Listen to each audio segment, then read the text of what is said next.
There are people around us that we meet on a daily basis, as well as sort of famous people, people who have been identified socially as being particularly adept and excellent in their performance.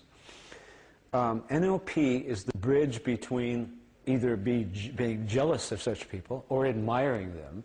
This offers, in Tony Blair's terms, a third way. That is, rather than simply admiring or being jealous of such people.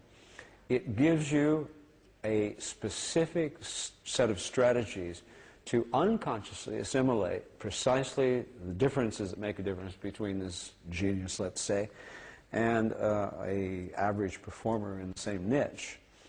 It is an accelerated learning strategy. It's a mapping of tacit to explicit knowledge. It's a program which allows you to explore one extreme of human behavior, namely excellence. Side comment, I have been astonished since I first learned about this thing called psychology that its focus is on average performance.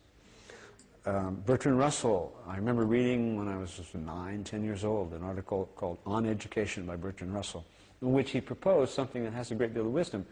The structure of the educational system, even today, 2003, is closely allied with the structure of the industrial work context. And that the implicit objective of most mass educational systems is the preparation of the citizen to participate in the workforce. I think we could do it a lot better.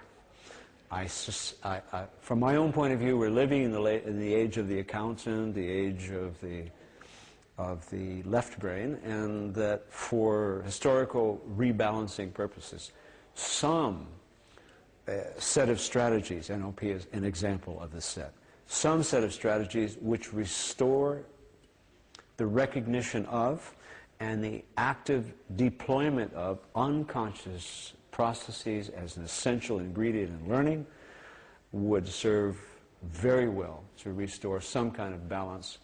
We are in an age of imbalance at this point in favor of so-called dominant hemisphere. So, NLP then, in summary, in its heart, in its core activity, is the modeling of excellence, which includes a phase of unconscious assimilation in which you suspend all attempts, conscious processes, all attempts to make meaning out of your experience in favor of registering it with macro or micro muscle movements and imitating the behaviors, which are the behaviors that make the difference between the genius and the average, in parallel context until you can produce in your behavior and evoke from your group the same responses and with the same quality, roughly the same time frame. That's criteria. Until you achieve that criteria, you remain unconscious and imitative. When you achieve that criteria, then click, you switch on all these analytic competencies, all the conscious processes which you work so hard at university and other places to develop. And you go ahead and do a very powerful and challenging part of modeling, which is to find an explicit vocabulary, usually sensory grounded, in which you can code what you are now capable of doing behaviorally. So you have two data points, the model, him or herself, or the team, and your own behavior. Since you have demonstrated through imitation, you can achieve the same results in the world as your original model. Of course, NLP for 99% of the people in the world has nothing to do with what I've just described.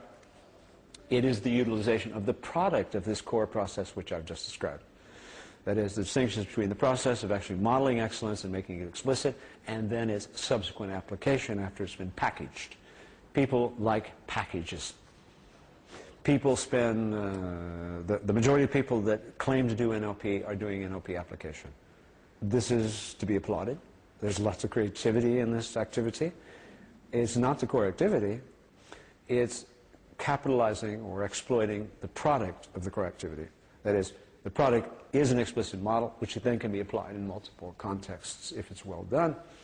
And as I say, this is to be applauded. And my concern expressly is, if no one's modeling, no one's refilling the well.